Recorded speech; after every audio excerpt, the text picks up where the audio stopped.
Hola, mi nombre es Melina Ferreiro, soy médica especialista en hepatología y el tema que vamos a ver son las hepatitis crónicas. Es un tema extenso, por lo que la presentación tiene mucha información y citas para que ustedes después puedan profundizar. La exposición oral la vamos a hacer focalizando en los conceptos más importantes. Como definición, una hepatitis crónica es una lesión necroinflamatoria difusa del hígado que puede estar causada por distintas etiologías, pero como correlato temporal debe persistir al menos 6 meses. En cualquiera de los casos puede evolucionar a una cirrosis hepática y también puede cursar con transaminasas normales, tanto en forma periódica como persistente. Hasta un tercio de las hepatitis crónicas pueden cursar de esta forma. El proceso que se desarrolla en el hígado parte de una injuria celular que puede estar proviniendo de partículas virales, alcohol, lipopolisacáridos, ácidos biliares, depósitos de ácidos grasos, cobre, hierro, que van a activar una cascada inflamatoria con flujo de células linfocitarias y liberación de mediadores, tanto locales como sistémicos. Y esto estimula la síntesis de matriz extracelular. Viéndolo a nivel más detallado, el hígado normal tiene células estrelladas quiescentes que cuando el proceso inflamatorio se activan, se liberan factores de crecimiento, citoquinas, sustancias vasoactivas, radicales libres, que hace que estas células estrelladas pasen de ese estado quiescente a un estado activo. Tienen la capacidad de sintetizar colágeno. Si el proceso inflamatorio se resuelve, esa matriz extracelular de colágeno que se sintetizó se puede degradar y podemos volver a llegar a tener un hígado normal, pero en el caso de que este proceso se perpetúe, este colágeno se va a ir acumulando como bandas cada vez más gruesas, que es lo que nosotros vamos a ver histológicamente como fibrosis. Si lo vemos acá más en detalle, vemos como partiendo de un hígado normal, en el cuadro B que vemos la hepatitis aguda, vemos que hay un gran acúmulo linfocitario. Cuando vemos que ya pasa una fase crónica, aparte del acúmulo linfocitario empezamos a ver tractos fibrosos, para en el estadio final de cirrosis ver que esos tractos fibrosos ya son gruesos, dominantes y pueden ir rodeando nódulos de regeneración.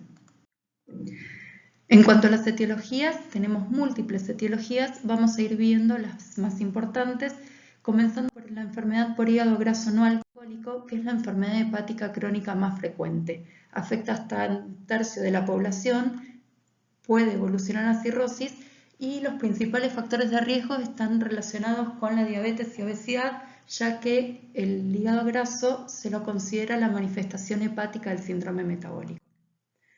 ¿Por qué es tan importante? Si vemos tanto la obesidad como el sobrepeso, principalmente a partir de los años 90, han ido aumentando en prevalencia. En nuestro país particularmente, somos un país con una prevalencia intermedia alta de sobrepeso, teniendo un porcentaje de obesos de hasta un cuarto de la población, con una prevalencia en el sexo masculino. Estos datos que vimos recién son importantes ya que vemos que hay una relación directa entre el peso, la prevalencia del síndrome metabólico y la prevalencia del hígado graso, teniendo estas dos entidades una prevalencia baja en los casos de normopeso, pero una prevalencia significativamente alta, hasta un 95% en el caso de los hombres con obesidad. Dentro del espectro de la enfermedad por hígado graso tenemos la esteatosis simple, en la que vemos que tenemos hepatocitos cargados de vacuolas grasas con una inflamación mínima, y esta es la forma de presentación más común. Cuando se suma procesos necroinflamatorios, balonización como signos de daño a nivel celular, ya estamos hablando de una esteatohepatitis. Estos son los pacientes que tienen mayor progresión a cirrosis y mayor riesgo de hepatocarcinoma. El diagnóstico lo vamos a sospechar a partir de la presencia de factores de riesgo, principalmente diabetes y obesidad. En el laboratorio vamos a encontrar transaminasas que pueden estar normales o una hipertransaminasemia leve, es decir, hasta por 5 veces sobre el límite superior normal, con periodos en los que pueden ir fluctuando entre la normalidad y la hipertransaminasemia, pero siempre dentro de este rango. La ecografía nos va a mostrar un hígado hiperecogénico. Esto no es patognomónico del hígado graso. También se puede ver hiperecogénico, por ejemplo, un hígado con mucha fibrosis. Recordemos que la ecografía es operador dependiente. Muchas veces la ecografía viene con un informe de hígado graso, pero la ecografía no es diagnóstica. También podemos encontrarnos con una ecografía normal, ya que para que se vea esta hiperecogenicidad a nivel del parénquima hepático es necesario que haya por lo menos un 30% de grasa. Con estos elementos lo que hacemos es excluir las otras patologías que pueden estar cursando este cuadro bioquímico o estas características ecográficas, y el paso siguiente es evaluar la presencia de fibrosis para ver el grado de lesión hepática. En cuanto al tratamiento, el pilar está en los cambios de estilo de vida, tanto la dieta como la actividad física. No hay un plan ideal, el objetivo es que el paciente lo pueda cumplir y que lo pueda seguir. Hay distintos esquemas de actividad física y de dieta, pero el que sirve es el que el paciente pueda realizar de forma sostenida. El objetivo es un descenso de peso sostenido, sin rebotes. Se vio que con disminuciones a partir de un 5% al año ya se ven beneficios a nivel histológico con disminución de la esteatosis, pero con disminuciones de peso de más de un 10% al año, estamos hablando de metas posibles, 10% al año y sostenido, se ve no solo reducción de la esteatosis, sino también del componente inflamatorio y de la fibrosis. El tratamiento farmacológico está indicado para cada desorden asociado, hipoglucemiantes, hipolipemiantes, pero no hay una medicación específica que sea para el hígado graso ni para la fibrosis que aún esté aprobada. Sí hay trabajos de investigación avanzados al respecto. Y la cirugía bariátrica queda para casos seleccionados. Siguiendo en orden de importancia, la hepatopatía. Si bien la capacidad de daño está directamente relacionada con el consumo de alcohol, hay otras variables personales que van a influir en la capacidad de daño de ese consumo, como el índice de masa corporal, factores inmunitarios, nutricionales, diabetes, genética, el sexo femenino tiene más daño por el alcohol y variables del alcohol deshidrogenasa. La manifestación inicial del daño por alcohol es grasa, es un hígado graso que puede, si se mantiene una abstinencia, volver a ser un hígado normal, si continúa la exposición, evolucionar a una cirrosis o presentar episodios de hepatitis alcohólicas agudas. Para el diagnóstico contamos con herramientas validadas en el interrogatorio como el CAGE o el AUDIT, entre otros, que nos permiten evaluar el grado de dependencia y de consumo de alcohol. En el examen físico, aparte de los estigmas de hepatopatía crónica, hay estigmas que se relacionan directamente con el consumo de alcohol, como la hipertrofia parotidia, temblor distal, neuropatías, trastornos nésicos, contractura palmar, rubécone facial, rinofima. La ecografía nos va a estar reflejando la presencia de grasa producto del alcohol, que ecográficamente es similar a la del hígado graso no alcohólico.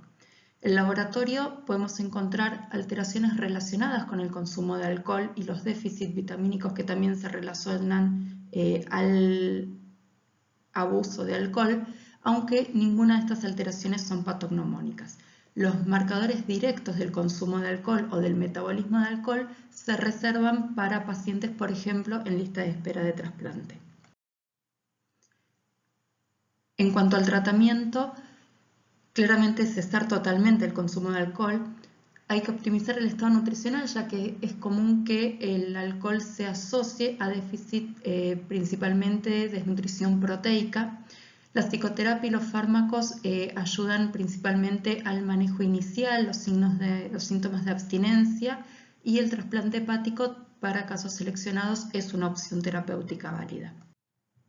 Pasando a las hepatitis virales, no nos vamos a meter en el mecanismo particular de cada virus, esto los van a ir viendo también en profundidad en las otras rotaciones, pero sí me parece importante que recordemos que, por ejemplo, el virus de la hepatitis B es un virus con DNA que ingresa su DNA al núcleo del hepatocito y forma esto que se llama una unión covalente circular cerrada de su propio genoma. Ahora más adelante vamos a ver por qué es importante esto. En cuanto a la epidemiología, Argentina es un país con una prevalencia baja, por lo tanto no tenemos tanta transmisión vertical, sino que la principal forma de transmisión es sexual. Tenemos una vacuna que está desde el año 2000 para los recién nacidos y desde el año 2012 es obligatoria y gratuita para todos los adultos, aunque muy pocos la tienen dada.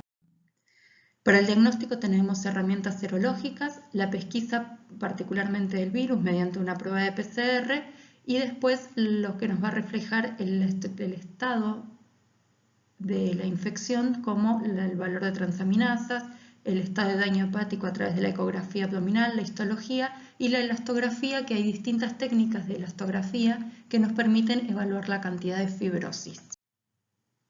En cuanto a la serología, tenemos distintos patrones, que es lo que nos va a permitir ver en qué situación está nuestro paciente, basándonos en la presencia de antígenos virales y anticuerpos.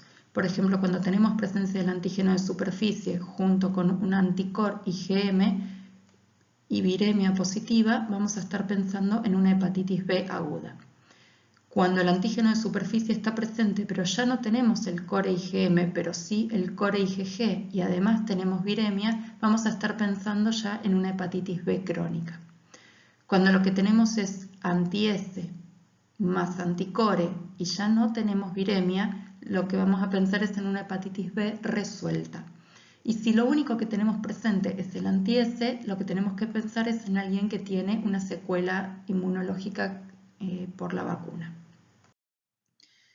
En cuanto a la evolución de la enfermedad, a menor edad de contagio, mayor tendencia a la cronicidad, mientras que a mayor edad de contagio, los síntomas en la infección son más importantes y hay menor evolución a la cronicidad.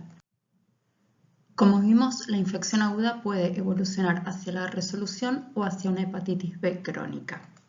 En el caso de los adultos, hasta el 95% resuelven espontáneamente y solo el 5% evoluciona a la cronicidad. La cronicidad la vamos a definir como la persistencia del antígeno de superficie por más de 6 meses. Tenemos distintos estadios de infección crónica que se basan en el nivel de transaminasas, que podemos tener, por ejemplo, etapas donde tenemos transaminasas normales, como en la fase inmunotolerante o en la aportación crónica inactiva con baja replicación, en el que también hay bajas transaminasas. Estos dos estadios son los ahora actualmente llamados infección crónica y se diferencian como antígeno E negativo o antígeno E positivo. Y después tenemos otras dos etapas en las que sí tenemos transaminasas elevadas, en las que hay daño celular activo, y esas son la fase de inmunoeliminación y la reactivación, que los nombres actuales son hepatitis crónica, también antígeno E positivo o negativo para diferenciarlas entre sí.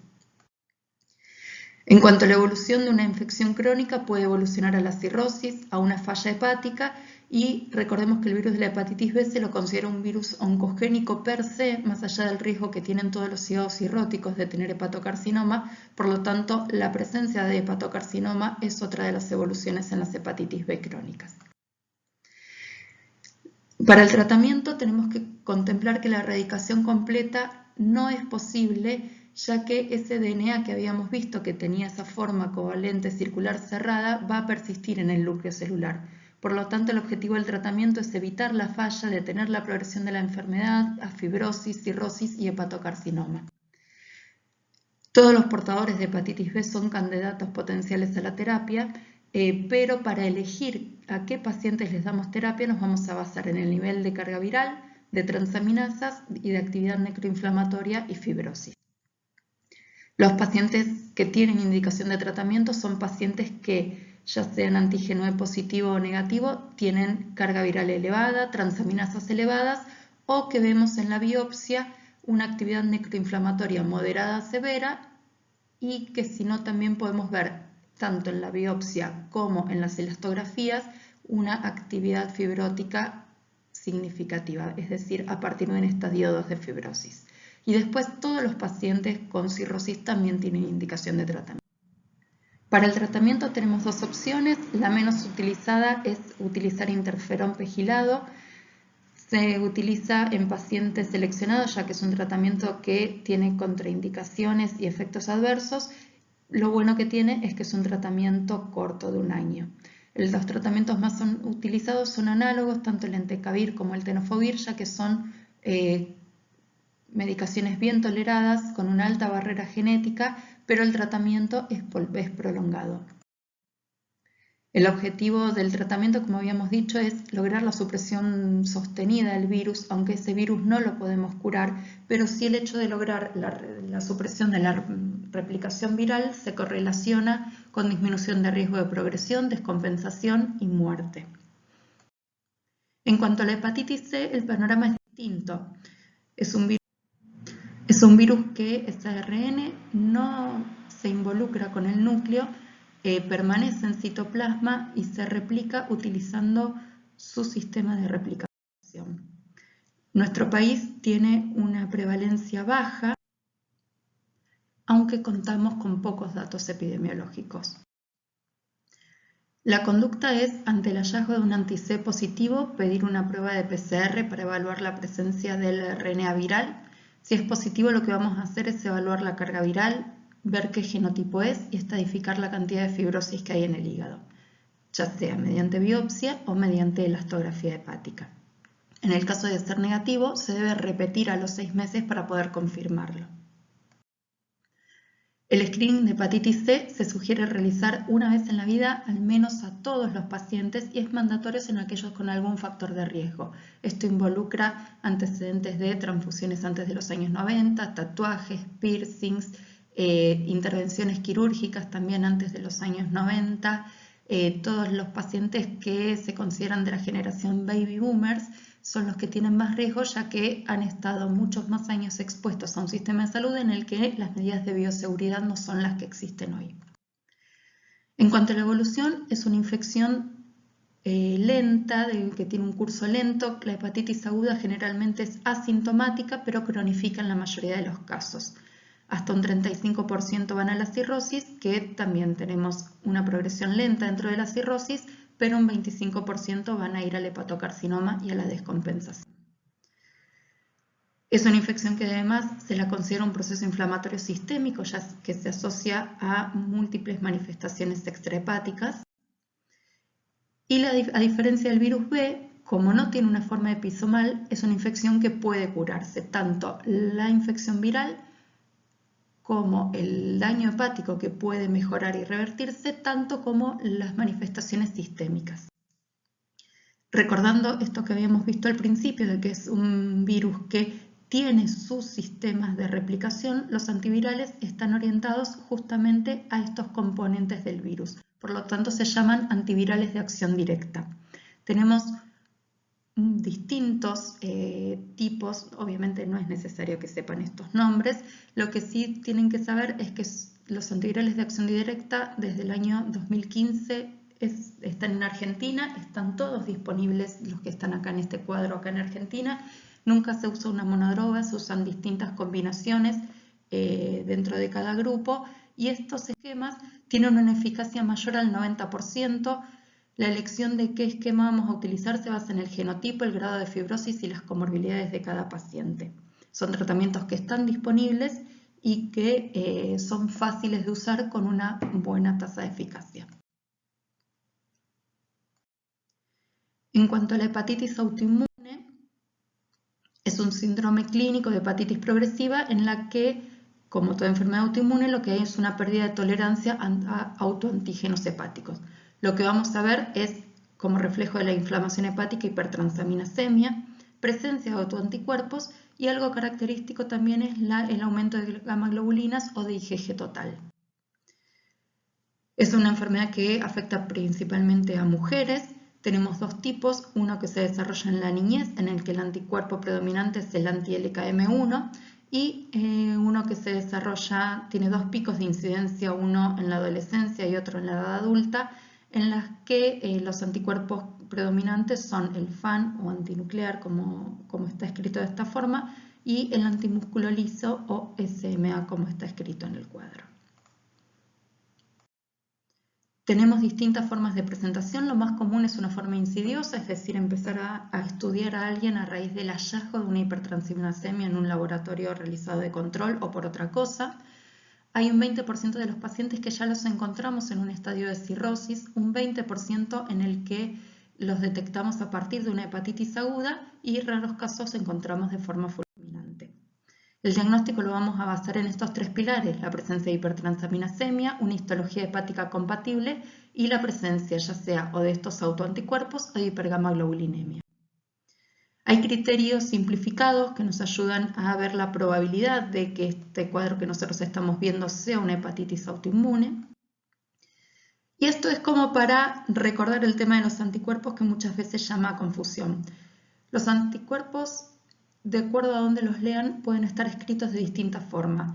El FAN, que es como más comúnmente se lo llama, el nombre correcto es antinúcleo citoplasmático y en otros lados lo pueden encontrar como ANA. El antimúsculo liso es el más comúnmente llamado ASMA y el antimicrosoma hepatorrenal es el que llamamos LKM1. De acuerdo a donde lo lean pueden encontrar estos distintos nombres, pero siempre vamos a estar hablando en hepatitis autoinmune de estos tres anticuerpos, que también hay que recordar que no son patogénicos, pero tampoco son patognomónicos, y si bien la expresión puede variar durante la evaluación, no reflejan la respuesta al tratamiento, por lo tanto no hay que ser monitorizados. A lo sumo, en pacientes donde tenemos mucha duda diagnóstica y tenemos los anticuerpos negativos, podemos repetirlos para ver si luego nos dan positivos, pero no tiene sentido monitorizarlos como por ejemplo se hace con el factor reumatoideo en las artritis reumatoideas. En los hallazgos histológicos, lo característico es encontrar una hepatitis de interfase con un infiltrado linfoplasmocitario. Las rosetas, si bien son bastante características, no es tan común encontrarlas. El tratamiento de elección está basado en corticoides, tienen buena respuesta y permite rápidos descensos de dosis. Se pueden utilizar solos, acá hay una tabla con distintos esquemas propuestos. Se pueden utilizar asociados a azathioprina como para utilizar la menor cantidad de dosis posible de corticoides y el tratamiento se guía en función de la respuesta, es decir, intentamos utilizar la menor dosis posible manteniendo una remisión bioquímica inicialmente y luego histológica con las biopsias de control que se hacen durante el tratamiento. Esto a modo de resumen de hepatitis autoinmune y como resumen general, recordar que la hepatitis crónica es una lesión necroinflamatoria difusa del hígado que tiene distintas etiologías y que para que nosotros digamos crónica, esto tiene que estar ocurriendo al menos 6 meses. Que alguien tenga transaminasas normales no excluye el diagnóstico de una hepatitis crónica. Recuerden, hasta un tercio de los pacientes con hepatitis crónica pueden tener transaminasas normales, ya sea de forma periódica o estables, y lo importante es que estos pacientes pueden evolucionar a la cirrosis. Por lo tanto, la clave está en sospecharlo, buscar y tratar a estos pacientes. Si les quedan dudas, acá les dejo mi mail para que podamos conectarnos luego de la clase. Muchas gracias.